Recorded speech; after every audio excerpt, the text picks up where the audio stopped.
Lloyd still carries the scar nearly 30 years after a Tsuchi Free Clinic in the Philippines saved his life. Nabigyan nila ako ng second life nga.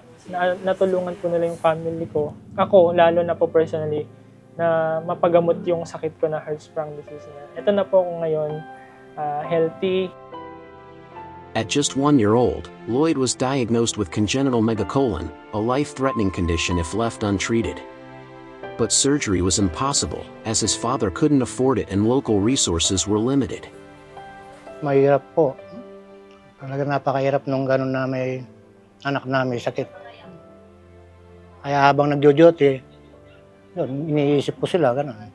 他没有肛门，所以他如果吃太多东西，他会腹胀，他会吐，他不能排便呐。Everything changed when Edmund learned of a Tsuchi Free Clinic. He rushed Lloyd there, and volunteers arranged an 8-hour surgery for Lloyd. Natawa pa nga ako nung lumabas eh. Yung anak ko, naka-4 pang ganyan eh.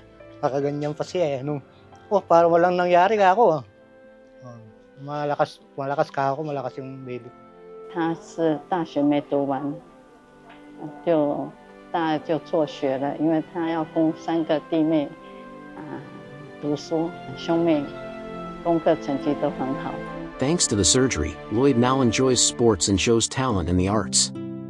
After helping his siblings finish their studies, he plans to return to college to complete his own degree.